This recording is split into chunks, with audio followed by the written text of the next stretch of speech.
नमस्कार। उत्तर प्रदेश में एक बहुत बड़ी सरकारी नौकरी का मौका आने वाला है। आज हम बात करेंगे मुख्य सेविका की भूमिका के बारे में और ये समझने की कोशिश करेंगे कि ये किसके लिए एक सही मौका हो सकता है। तो खबर ये है कि मुख्य सेविका के पद के लिए बहुत जल्द एक बड़ी भर्ती आने वाली है।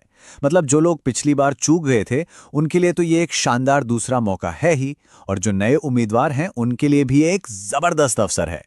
तो सवाल ये उठता है कि क्या ये भूमिका किसी के करियर के लिए सही है। चलिए आज इसी को थोड़ा और गहराई से समझते हैं, एक एक करके सारी बातें जानेंगे। तो सबसे पहले सेक्शन में बात करते हैं इस नए अवसर की। अच्छा, तो ये पद है किसके लिए?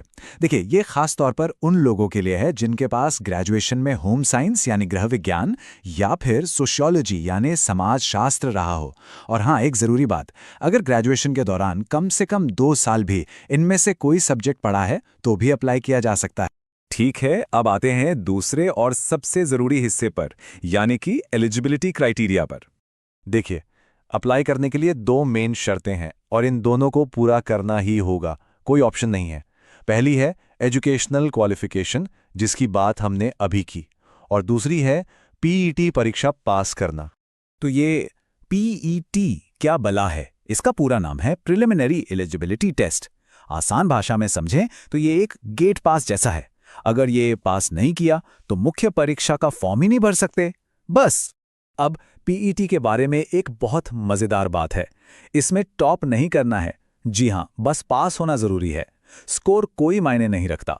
अगर किसी के सिर्फ 10 या 20 नंबर भी हैं तो भी वो फॉर्म भर सकता है, और ये क्वालिफिकेशन पूरे 3 साल के लिए वैलिड रहती है। जहां तक नई परीक्षा की बात है तो उम्मीद है कि अप्रैल में फॉर्म्स आ जाएंगे और अगस्त तक एग्जाम हो जाएगा। तो पीईटी की बात तो हो गई। अब मान लीजिए कि ये क्लियर हो गया, तो फिर आगे क्या? अब समझते हैं मेन एग्जाम को। देखिए, मेन एग्जाम का पैटर्न समझना बहुत जरूरी है। इसमें टोटल 100 सवाल पूछे जाएंगे और इन 100 सवालों को हल करने के लिए मिलेंगे पूरे 120 मिनट यानी 2 घंटे। लेकिन यहां एक ट्विस्ट है, और वो है नेगेटिव मार्किंग। हर एक गलत जवाब पर आपका 1/4 यानी चौथाई नंबर कट जाएगा। मतलब तुक्का लगाने से पहले 10 बार सोचना पड़ेगा। तो ये तो साफ है कि पूरा पेपर ऑब्जेक्टिव टाइप होगा। मतलब मल्टीपल चॉइस सवाल होंगे जहां बस सही ऑप्शन चुनना है। चलिए, एग्जाम पैटर्न तो समझ आ गया, अब जरा सिलेबस पर भी एक नजर डाल लेते हैं। देखिए, ऑफिशियल सिलेबस में तो कुल 20 टॉपिक्स दिए गए हैं। अब ये सुनने में थोड़ा ज्यादा लग सकता है, लेकिन घबराने वाली कोई बात नहीं है। तैयारी को आसान बनाने के लिए हम इसे 3 मेन हिस्सों में बांट सकते हैं।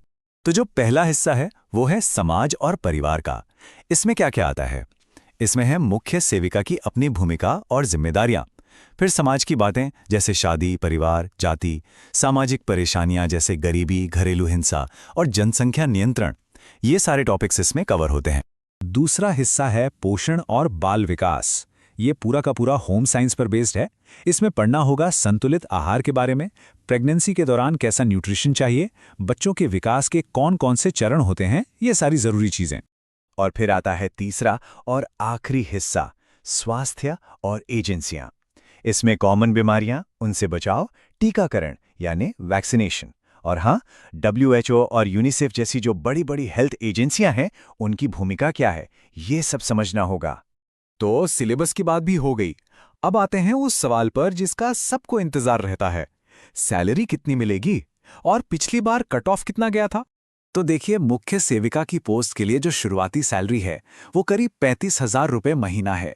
ये पे लेवल 6 के अंदर आता है, जो कि एक बहुत ही अच्छा सैलरी पैकेज माना जाता है। अगर हम पिछली भर्ती के कट ऑफ को देखें तो जनरल कैटेगरी के लिए ये 65 नंबर पर रुका था, ओबीसी के लिए 60 और SC/ST के लिए 55।